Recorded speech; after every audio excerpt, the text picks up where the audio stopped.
The federal government is back open, but the fallout remains. Here in North Texas, it may be days more until airports are back to normal, and it may be weeks before food assistance returns. It absolutely is an emergency right now because it's causing such a strain on available resources right now. We travel to southern Dallas County to see the impact on a local district. Then, an update to a topic we've covered before. The stock market rages higher as data centers sprawl out throughout Texas. Are we in an artificial intelligence bubble? We discuss. It is a bubble, but we won't know when the bubble is going to pop. What we have in Texas is truly precious. But it can all be destroyed in one bad election. And Governor Greg Abbott makes it official, launching a run to become the longest-serving governor in Texas history.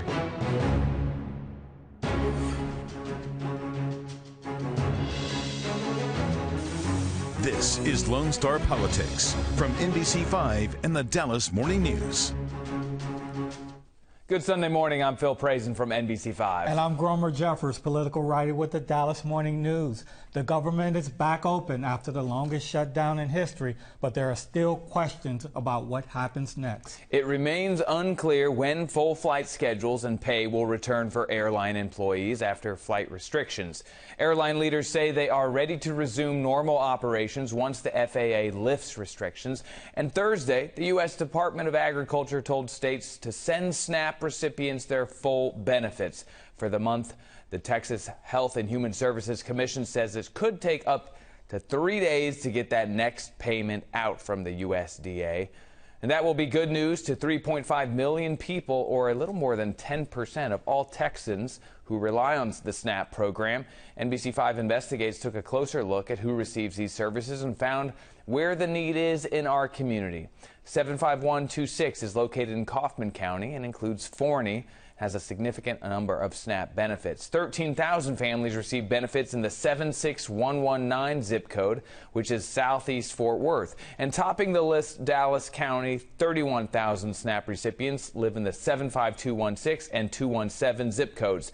That's in south central and southeast Dallas County. We went there to speak with State Representative Venton Jones. The Dallas native has represented that area since 2023. Well, first and foremost, what makes me smile about serving this district is that it's home. And it's the district that I was born and raised in. The people are not just voters to me, they're family members. They're community leaders that I've grown up, admiring and looking up to. When I drive through these streets, it's not just, look at my district. It is these are the spaces that have created the story of my life. And how has the shutdown impacted your district? Well, I think first and foremost, when we look at the SNAP benefits, that's something that's impacted my district in a significant way.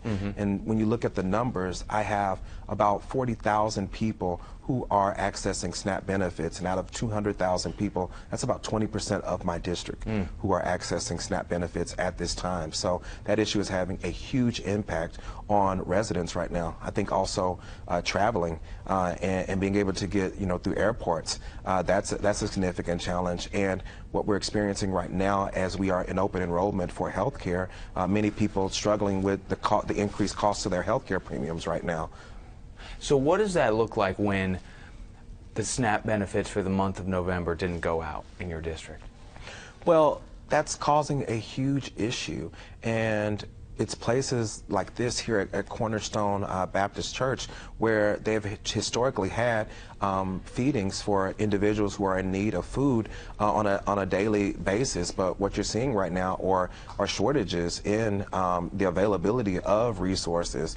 People are having to make critical decisions about the money that they have in pocket, whether to feed family, get medication, or some of the critical things that they shouldn't have to be making decisions about right now. So in this is an emergency situation for a lot of families that they have to come to these churches, nonprofits. That can't go on forever, I imagine. Absolutely not, and it absolutely is an emergency right now because it's causing such a strain on available resources right now. And we had a number of issues that were going on prior to this shutdown, but trying to navigate a government shutdown while we're watching the President of the United States build a ballroom, or we're watching the governor call for the removal of crosswalks at the city's expenses. Those are additional compounded issues that we're seeing while residents are just trying to feed their families right now. You feel like people in this district are not being prioritized at the state or the federal government? Absolutely not, and they haven't been prioritized for a while. There's been a lot of talk about the Senate compromise as it relates to the shutdown. What are your thoughts on that? Well, I definitely understand that it's a tough position to be in, but I think that as an elected official, you have to remember why you are there. And health care and those health care premiums are one of the most important issues right now. And I think that we have to continue to hold the line, especially when people who are literally not getting paid right now are calling us and begging us to make sure that we continue to hold the line as elected officials right now. And I think that that is our obligation. And so I am proud of the House members and Senate members who have continued to hold out. You know, caught in the middle, though, are people you just talked about with SNAP benefits and other needs. Do you feel, though, that holding out would have adversely impacted those residents? Well, actually, we don't know. What we are seeing right now, instead of negotiations about health care premiums, there are riders and different things that are being snuck in to have THC bans.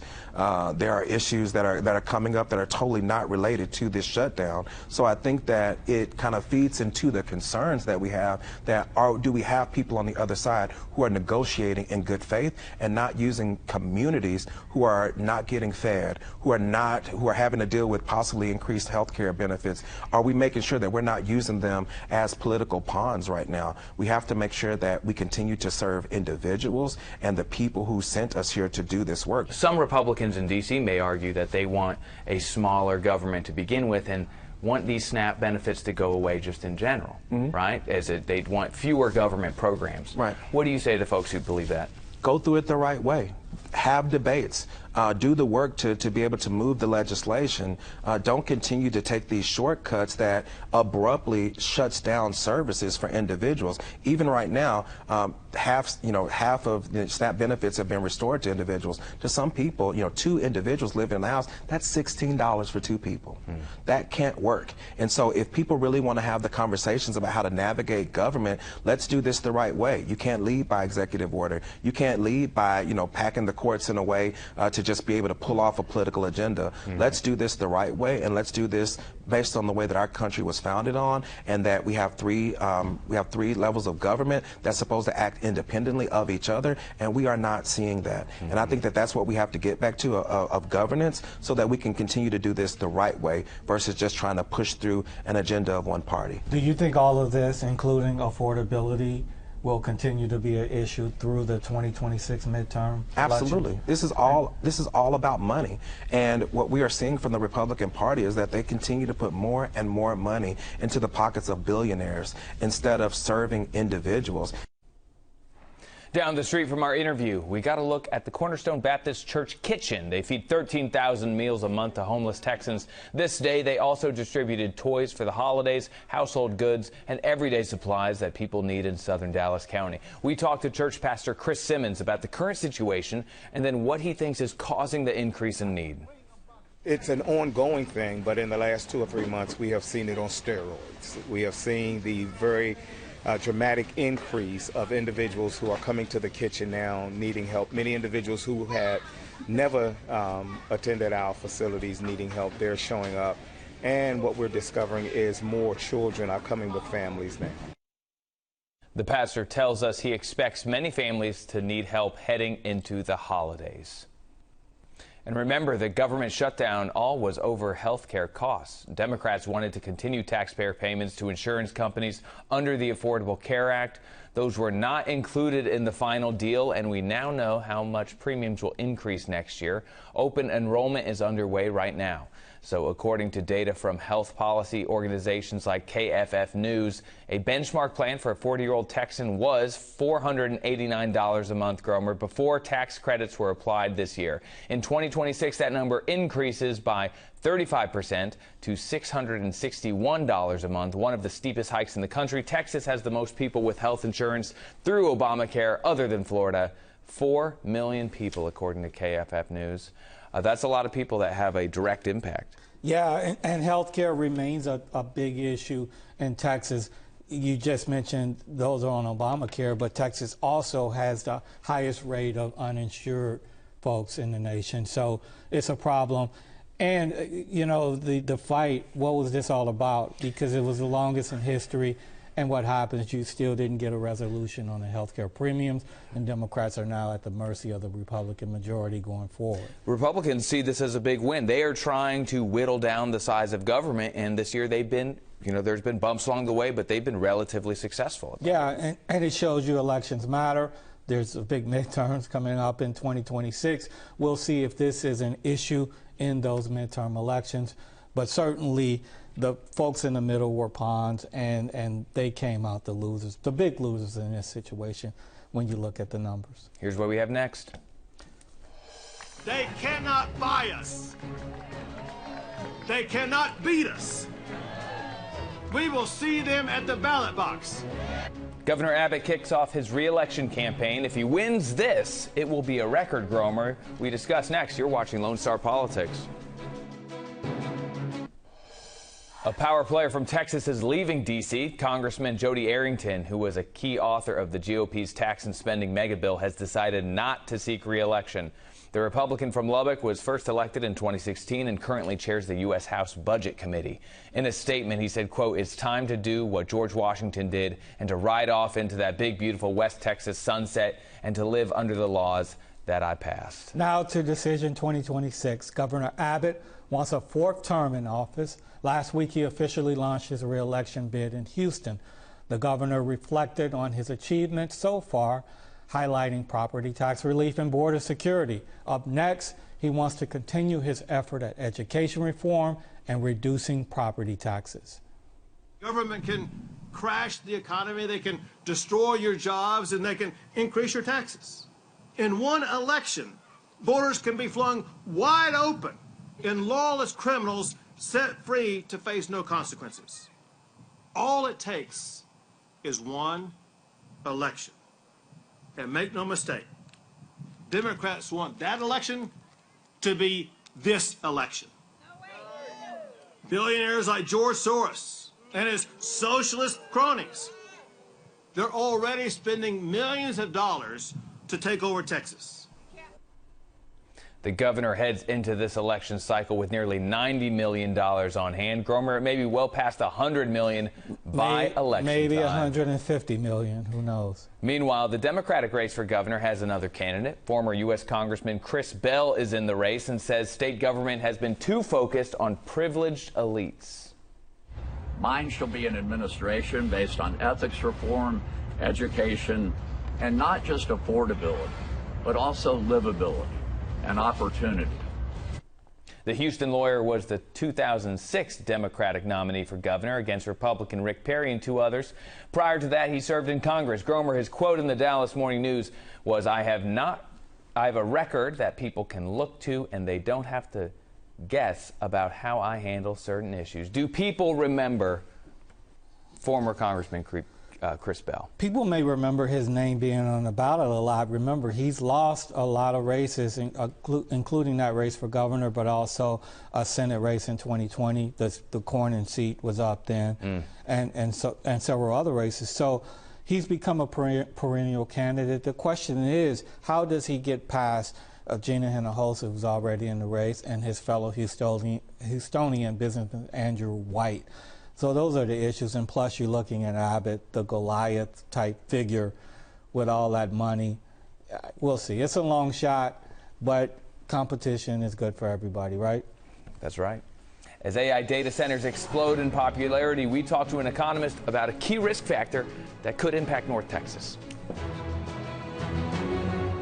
This week, Tarrant County GOP Chair Beau French announced his run for a seat on the Texas Railroad Commission, the agency responsible for overseeing the Texas oil and gas industry. French resigned from his current role if elected. He would join a 3-person panel on the commission, elected to serve 6-year terms. 1 seat is on the ballot every 2 years. That's something we've been watching recently. AI is a huge focus in the economy right now. Major companies like Microsoft, Amazon, Alphabet, and Meta have all said they are putting billions into data center projects. Their stock price is through the roof, and according to CNBC numbers, there are more than 1,300 AI startups valued at more than $100 million, Gromer. Wow. This comes as data centers powering AI build out throughout North Texas. The state lists nearly 220 data center projects here. But could this all lead to an AI bubble, like some critics fear? We spoke with Venki Shankar, an AI expert at the Cox School at SMU. So every technological revolution is accompanied by some bubble of sorts. The question is, how we treat them and how we react to them as individual citizens, as shareholders, as employees, as customers. All of these things would make a difference in terms of how the bubble will turn out to be. So, in a nutshell, it is bubble, but we won't know when the bubble is going to pop and how much is the correction going to be. But AI itself is here for real, and it's continued to chug along. You talk about the dot-com bubble that did kill a lot of companies, but Apple, Google, some of the everyday names, they still survived that bubble. So for a company to survive, if this becomes a bubble and there is a correction, what do companies need to make sure they're doing to survive for the long haul? This is different in the sense the biggest investors in this AI revolution are the big tech companies, the Mag 7, and they are very cash rich. They have a very healthy balance sheets, and they are propping up a lot of these. And also, this is also accompanied by the race between US and China for being superior in AI and in the future in technology. So there is quite amount of differences in here. So there are good reasons to expect this bubble not to be like the dot-com bubble where a lot of people perish and only the ones that survive. So what should companies be looking out for to make sure that they survive? First and foremost, they have to create value for customers. And I think one of the biggest lessons in dot-com bubble was many of the businesses were started, no value was created for customers. When we've been covering this topic, there's been a lot of talk about energy and how much energy these data centers and AI processors use. If we don't continue to have available energy, could that spark a downturn or a bubble pop, so to speak? Very important question. Energy and water are key elements of infrastructure for AI and data center build out over the period of time. So consequently, there's a high amount of uncertainty about energy availability and also a high amount of risk about how to finance some of these build outs. Right now, as you can see, many of even the big Mag 7 companies are looking to debt financing. And sometimes these debts are massive to finance. And also the energy policy and energy capacity, how we finance and how do we roll it out in the future is going to be a big question mark. But this issue of sufficient national importance, both in terms of US's economic and military dominance, that there'll be enough people working on it right from the top, both the government, administration, companies, and so on. There is reason to hope that this will be thought through and will be funded as we go along. You said that a lot of these companies are using debt to finance the projects. Somebody may hear that and go, oh, well, wasn't that one of the big problems in 2008? That's a very valid question, but there is no alarm as yet, because the two companies that are really going to big levels of debt are, one is Oracle and Meta. And Meta has a very, very strong balance sheet. They have a free cash flow of maybe order of magnitude of the debt that they're taking. And the other company is Oracle. Oracle is not as strong as Meta in their balance sheet. However, Oracle has got a lot of partnerships. They are part of the Stargate. They are well connected with other companies, and they are very high margin companies. So not to be worried right now. Gromer, we pay attention to this stuff because So much in politics hinges on what happens in the economy. And right now, the country and the state is putting a big bet on artificial intelligence and data centers, and we don't yet know how it's going to turn out. Yeah, it's all about the economy all the time, but you've seen it with oil, with tech, as you mentioned in your segment there. And we don't know what will happen ultimately with AI. The economy is another question, right, that we face with all of it. And of course, the answer to that question could impact us politically. It's all very interesting. The good news is, and he pointed it out, that some of the biggest, most successful companies are invested in this. It's not exactly fly-by-night outfits, right? Mm-hmm. And so at some point, we'll all figure it out. There may be some pain along the way, though. That's all the time we have. Stay tuned for Meet the Press with Kristen Welker. Thanks for joining us, and we'll see you back here next Sunday for more Lone Star Politics.